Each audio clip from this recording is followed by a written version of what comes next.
السلام عليكم ومحي sheekada saynisyahaankii Mareykanka ah oo basaas u ahaa Soviet isla markaana daadiyay sirrihi hubka nukliyeerka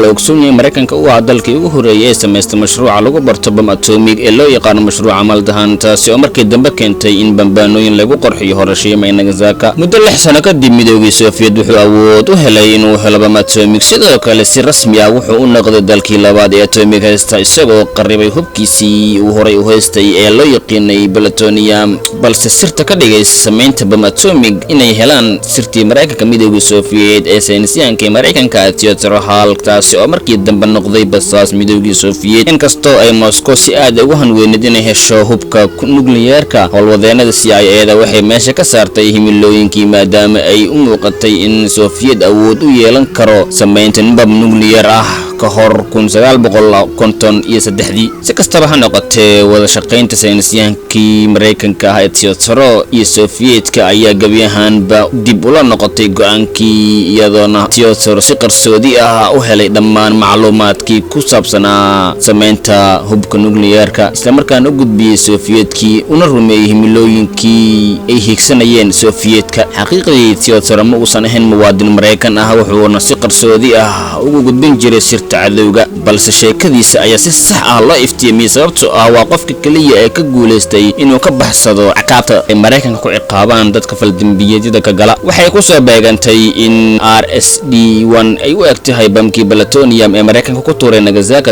Japan bishii Agoosto 9keedii 1945 inta badan sirrihii ku saabsanaa qaabeynta bam atomic waxaa loo gudbiyay Soviet wadamadii mashruuca Maldahan ee loo yaqaan barnaamijka hubka nukliyeerka ee Washington ay hormuudka ka ahaydna waxaa loo kaashaday boqortooyada Ingiriiska iyo Kanada dhab ahaantii maalgeliyaasha mashruuca ayaa si qarsoodi ah u xafiday dhammaan siraha sida la sheegay maqaal lagu daabacay journalka lagu magacaabo The Life sanadku markuu ahaa 1945 mana jirin tiro ka badan dhowr iyo 10 rag ah oo dalka dhan ka ogaa mashruuca Maldahan Theodore wuxuu ka mid ahaa raggaas isla markaana ahaa dadkii ka shaqeyn jiray mashruuca Maldahan waana sababihii ugu caansan ee Sovietka ay u heleen siraha bishii December sanadkii 1944 ayaa argagaxnimo ku dhacay saynisyahanadii wuxuuna ku wareejiyay dhammaan macluumaadkii uu hayay taasi oo ahayd sirihii ku qarsoonaa ama barnaamijyadii lagu farsameyn jiray Los Alamos taasi oo ahayd wax cusub oo lagu soo kordhiyay adduunkan taasi oo ahaa bamkii plutonium